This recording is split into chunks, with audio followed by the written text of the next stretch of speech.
প্রতিদিনের মতো আজকে আমরা এই ভিডিওতে যে মেডিসিন নিয়ে আলোচনা করব তার নাম হচ্ছে অস্টোক্যাল ডি।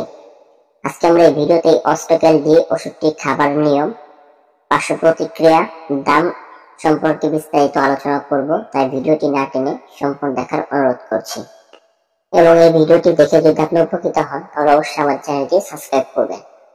অস্টোক্যাল ডি এই মেডিসিনটি প্রস্তুত করে থাকে এসকে ফার্মাসিউটিক্যালস লিমিটেড এবং এই মেডিসিনটির মূল উপাদান হচ্ছে ক্যালসিয়াম কার্বনেট, সাথে আছে ভিটামিন D3। মূলত এই দুইটি উপাদানের সমন্বয়ে এই অস্টোক্যাল ডি মেডিসিনটি প্রস্তুত করা হয়েছে।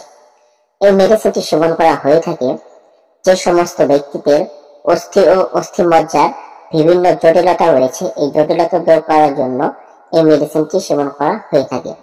পাশাপাশি যাদের দাঁত শক্ত নয় বা দাঁত দুর্বল, যাদের দাঁতের সমস্যা রয়েছে এবং দাঁতের সুগঠনে এই মেডিসিনটি সেবন করা হয়ে থাকে। পাশাপাশি যে সমস্ত মহিলাদের গর্ভকালীন সময়ে ক্যালসিয়ামের অভাব রয়েছে, এই গর্ভকালীন সময়ে এই ক্যালসিয়াম এবং স্তন্যদানকালীন সময়ে এই ক্যালসিয়ামের অভাব দূর করার জন্য মূলত এই অস্টোক্যাল ডি মেডিসিনটি সেবন করা হয়ে থাকে। এছাড়াও বিভিন্ন প্রয়োজনে ক্যালসিয়াম ও ভিটামিন ডি সেবন করা হয়। সর্বোপরি বলতে গেলে যাদের হাড়ের সমস্যা রয়েছে কিংবা হাড়ে ক্যালসিয়ামের অভাব রয়েছে, এছাড়াও শরীরে ক্যালসিয়ামের অভাব রয়েছে, ক্যালসিয়ামের এই অভাব পূরণ করার জন্য এই মূলত এই মেডিসিনটি সেবন করা হয়ে থাকে। ক্যালসিয়ামের অভাবে অনেক সময় ছোট শিশুদের বা অল্প বয়সী ব্যক্তিদের হাড় বেঁকে যায় কিংবা যারা বৃদ্ধ রয়েছে তাদের হাড় নরমাল বা নড়বড়ে হয়ে যায়, অল্পতেই হাড়ে ব্যথা পাওয়া যায়। তাই হাড়কে শক্ত এবং মজবুত করার জন্য ক্যালসিয়ামের ঘাটতি পূরণ করার জন্যই মূলত এই অস্টোক্যাল ডি এই মেডিসিনটি সেবন করা হয়ে থাকে বা ডাক্তাররা প্রেসক্রিপশন করে থাকে।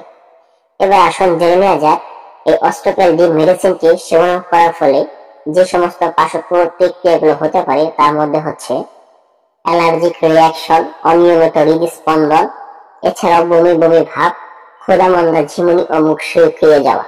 এই পার্শ্ব প্রতিক্রিয়াগুলো সকল ব্যক্তির ক্ষেত্রে দেখা দেবে এমনটি নয়, তবে যাদের ক্ষেত্রে দেখা দেবে কিংবা এই পার্শ্ব প্রতিক্রিয়া অত্যধিক পরিমাণে বৃদ্ধি পাবে তারা অবশ্যই এই ওষুধটি সেবন করা বন্ধ করে একজন চিকিৎসকের পরামর্শ গ্রহণ করবেন এবং অবশ্যই এই মেডিসিনটি সেবন করার পূর্বে একজন চিকিৎসকের পরামর্শ অনুযায়ী সেবন করবেন। এবার আসুন জেনে নেওয়া যাক এই মেডিসিনটি সেবনের নিয়ম। মূলত এই অস্টোক্যাল ডি এই মেডিসিনটি একজন ব্যক্তি দিনে 2 বার সেবন করতে পারবেন, সকালে একটি এবং রাতে একটি। এছাড়াও তার রোগের উপর নির্ভর করে এর ডোজ বা মাত্রা কম বেশি হতে পারে। এবার আসুন জেনে নেওয়া যাক এই মেডিসিনটি গর্ভকালীন এবং স্তন্যদানকালীন সময় সেবনের নিয়ম। এই অস্টোক্যাল ডি মেডিসিনটি গর্ভকালীন এবং স্তন্যদানকালীন সময়ে সেবন করা যাবে, তবে সেক্ষেত্রে একজন চিকিৎসকের পরামর্শ অনুযায়ী সেবন করতে হবে। এবার আসুন জেনে নেওয়া যাক এই মেডিসিনটি বর্তমান বাজার মূল্য। এই অস্টোক্যাল ডি মেডিসিনটি প্রতি পিস ট্যাবলেটের মূল্য হচ্ছে 8 টাকা। আপনার নিকটস্থ ফার্মেসিতে আশা করছি এই মেডিসিনটি পেয়ে যাবেন।